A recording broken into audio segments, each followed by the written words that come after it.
इसी पे उनका ध्यान है, जमीन इनकी जमीन हड़पने का। 150 कह रहे 3 फड़ा में 150 कह हमारा शमशान भूमि नहीं है। भील प्रदेश टाइम्स न्यूज चैनल में आपका स्वागत है। मेरे खेत के शामिल में थी, पर बीच में क्या नया लागी तो वो अलग पड़ गया था, तो उसको स्कूल का मैदान बनाएंगे यूँ करके उनने सब दूर चेक करा। फिर बाद में जहाँ कैंप लगा वहाँ जाके उसने चालाकी से ये करवाया, और हम लोग बाहर थे, मालूम ही नहीं, हम तो बाहर नौकरी करते। अब आगे क्या कार्रवाई करना चाहोगे इस बारे में? मेरी ज़मीन, मेरा मकान बनाने की जगह ही नहीं है, मेरे को ज़मीन चाहिए। हाँ, तो सबसे निवेदन है कि मेरी ज़मीन दिलाए मुझे। अभी विधायक साहब मौजूद हैं, इनकी भाई साहब की ज़मीन जो छीनी जा रही है, तो आप इनके लिए क्या सेवा करोगे? ये राजपूत समाज से आते हैं लेकिन गरीब हैं, ठीक है। जो गरीब व्यक्ति है उसको कोई देखने के लिए तैयार नहीं है, न कांग्रेस के नेता देखने के लिए तैयार है, न बीजेपी के नेता देखने के लिए तैयार है, ठीक है। आज ये कुछ उम्मीद लेके मेरे पास आए हैं, और मुझे जानकारी में आया, ये सभी लोग गवाह हैं कि यहाँ रामलाल पाटीदार करके टीचर है, और वो बीजेपी विचारधारा रखने वाला व्यक्ति है, और वो कहीं के प्रभावशाली व्यक्ति है। इस वजह से कहीं के उस पीड़ित आदमी को, मतलब ये इसकी ज़मीन हड़प ली है, तो उसको लेके मैं ये कलेक्टर साहब को पत्र लिखूंगा। पहले मैं तहसीलदार साहब से भी दिखवा दूंगा, एसडीएम साहब को भी दिखवा दूंगा, और कलेक्टर साहब से भी बात करूंगा मैं बात, और उस भाई को मैं, जो भी मेरे से वडील हैं, उनको न्याय दिलाने का काम करूँगा। उस दिन जो शिविर में मौजूद थे और भी साथी हैं, मैं इनसे जानना चाहूँगा, बताइए उस शिविर में आपको क्या खामियां नज़र आई? देखो, उस शिविर में हम लोग जो जनता की जो समस्या है वो लेकर आए थे, बराबर। उस समस्या में तब यहाँ गोपीचंद आते हैं, हमारे पूर्व विधायक, तो वो कनिपा समाज का जो भाई था उसका आधार कार्ड नहीं बना था, उसको लेकर वो शांतु लाल जी ने यह बात कर रहे थे अधिकारी से, तो हमारे गले में ये गमछा देखा, इसका मतलब कोई इसका विरोध करने के लिए थोड़ी आए थे हम। उन्होंने सीधा, गोपीचंद जी ने उनकी भाषण जो था, उस भाषण में उन्होंने पलटवार कर दिया कि ये 4 लोग जो आए हैं, दारू पी के आए हैं, या माहौल ख़राब करने के लिए आए हैं। तो उन्होंने क्या किया, अधिकारियों से हमें जो भी एप्लीकेशन हम समीक्षा लेके आए थे, वो समीक्षा उन्होंने देने नहीं दी, और उन्होंने बोला पुलिस बुला लेंगे यूँ करके। तो हमने, हमारे जितने भी लोग आए थे समीक्षा लेके, उन्होंने क्या, डर गए, डर के मार्फत से उन्होंने एप्लीकेशन नहीं दे पाए, और हमारे यहाँ बहुत सारी समस्या है। मैं आपसे भी जानना चाहूँगा, बताओ उस बारे में आप क्या कहना चाहोगे जिस दिन कैंप हुआ? सर, उस दिन कैंप था, उस दिन हमारे आज तक यादव मोहल्ले में सीसी रोड हुआ नहीं है, तो मैंने एक तो सीसी रोड की एप्लीकेशन दी थी, एक अपने घर के सामने 10 मकान है, तो घर के सामने 1.5 बीघा 2 बीघा ज़मीन है, आज कम से कम हो गए 70-80 साल, आज तक हमारे किसी के नाम से हुई नहीं है। और वहाँ ये लोग गाँव वाले हैं, वहाँ एक 10 बीघा स्कूल की अलॉटमेंट कर रहे हैं।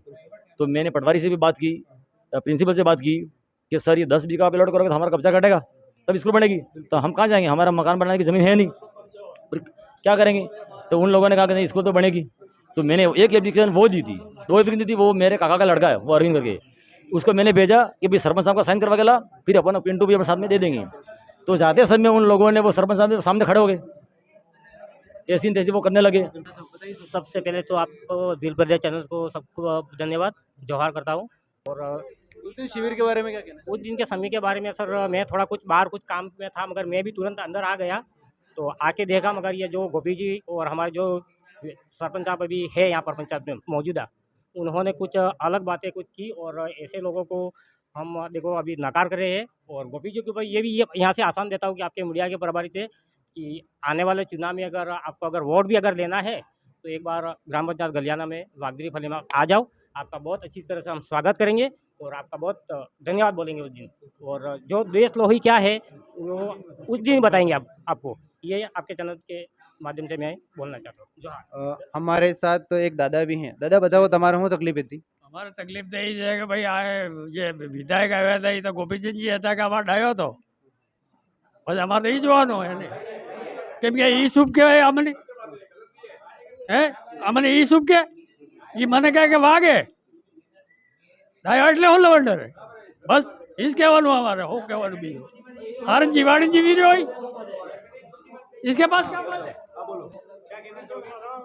આયા ભાઈ આટલો આને પંચાયતમાં પેલો ગરીબી નહીં હોય તો એની ચાલી દે સચિવની ખુરશીમાં તો એ બે એટલે આ પબ્લિક હું है लास्ट हमारे मुख की मांग में तो एक मांगे 3 फड़ा में 150 के रहे, 3 फड़ा में 150 के हमारा शमशान भूमि नहीं है।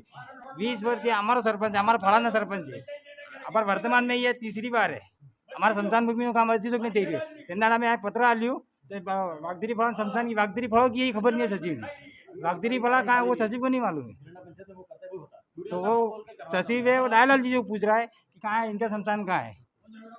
बताओ उस कैंप के बारे में। मैं तो उमेश जी डामोर जी का धन्यवाद करता हूँ और ग्राम पंचायत में सबकी सुनवाई की और बाद में आप यहाँ पे पधारे और जय जोहार जय भीम जय बिल प्रदेश।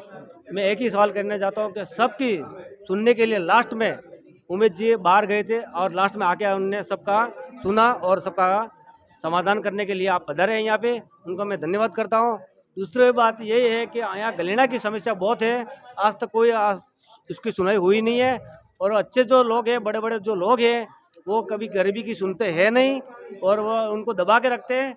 आगे आओगे तो आपको कुछ काम होना है, हमको बताओ हम करेंगे, ऐसा कोई काम आज तक उनने हमारा काम किया नहीं है। इसलिए हम यही कहना चाहते हैं कि गलेना के अंदर आज तक कोई विकास हुआ नहीं है। हमने जो देखा है आज तक गलेना से बनकोड़ा तक साइड में जो बावड़ी निकाला नहीं है, तो नरेगा का काम आज तक पूरा कोई हुआ नहीं है। जहाँ पे देखो लोग बैठे रहते साइड में, उनका कोई काम होता नहीं है। दूसरी बात कि जिसका मकान का पट्टा आज तक किसी को मिला नहीं है और हम मिलने के लिए यहाँ पे पट्टा का कागज़ लेके आते हैं तो हमको वो तारीख बताते हैं कि इस तारीख को आना, इस तारीख को आना। आज तक किसी का मकान का पट्टा मिला है नहीं, इसलिए वादे पे वादा हो रहा है और तारीख पे तारीख दे जा रहे हैं। इसलिए हम ये खामोश बैठे हैं कि आज हमारे उमेश जी डामोर जी यहाँ पे पधारे हैं और उनका हम धन्यवाद करते हैं कि हमारी बात को उन्होंने स्वीकार किया और उनको धन्यवाद करते हैं। आप बताइए कैंप के बारे में क्या कहना चाहेंगे। गलेना पंचायत में जो शिविर लगी थी, इस शिविर में हमारे लोगों को, मैं इस पंचायत का अध्यक्ष हूँ, मंडल अध्यक्ष हूँ, लेकिन उस टाइम मैं नहीं था और हमारे कार्यकर्ता थे इधर और हमारे विधायक साहब भी नहीं थे, जयपुर थे। हमारे लोगों को डराया गया, ये गमछा देख के डराया जाता है या फिर लोगों की आम जनता की बात सुनने के लिए गोपी सिंह जी आए थे इधर।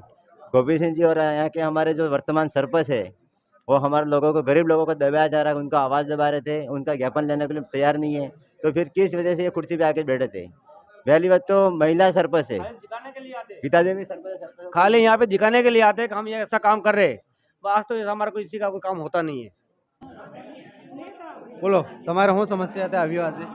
આજે અમારે તો ઇન્દ્રાવાસ ને આવ્યું કે કોઈ ના આવ્યું, તો એટલે ઇન્દ્રાવાસ આવ્યું નહીં અમારે, એટલે અમારે બોલો શું કહેવા ચાહો છો? इंदिरा आवास तो આવ્યું નહીં, આવ્યું એમ તો ક્યાંય પણ આવ્યું નહીં ને આવે તારે જાણે ને એમાં इंदिरा आवास આવ્યું એમ એવી રીતે 4-5 સાલ થઈ ગઈ, આજ આવે કાલ આવે, વાટ સુઈ થાય, ક્યાં આવે છે? બોલો શું કહેવું તમારે આજે કેમ્પની બારે में શું સમસ્યા તમારે? અમારે તો મજૂરી કરી ઘેર માડી, હા એટલે ઇન્દ્રાવાસ કોઈ નહીં આવ્યું અમારે। हाँ तो अंदर में जो एससी और एसटी समाज के जहाँ जहाँ बस्तियाँ हैं, आज तक किसी भी प्रकार का विकास नहीं हो रहा है। ना तो सीसी सड़क बन रही है, ना नालियों का निर्माण हो रहा है, कि नई मतलब शमशान घाट का निर्माण हो रहा है। इस ग्राम पंचायत के अंदर में किसी भी समाज का शमशान घाट का निर्माण आज तक नहीं हुआ है इस पंचायत के अंदर में। और स्वच्छ भारत के जो अपने जितने भी सार्वजनिक बाथरूम बने हैं, कोई भी बाथरूम आज तक यूज़ नहीं हो रहा, सिर्फ उनको ताले लगे हुए हैं। तो ये बाथरूम बनाने का क्या मकसद है? आज तक वो बाथरूम है वो यूज ही नहीं हो रहा, सिर्फ बना के ताले लगा के रखे हैं। और सबसे ज़्यादा नरेगा के कामों में भ्रष्टाचार बहुत है, नरेगा का पक्के कामों में बहुत भ्रष्टाचार है इस पंचायत के अंदर में। मैं आपके चैनल के माध्यम से कहना चाहता हूँ, subscribe now and press the bell icon, never miss an update.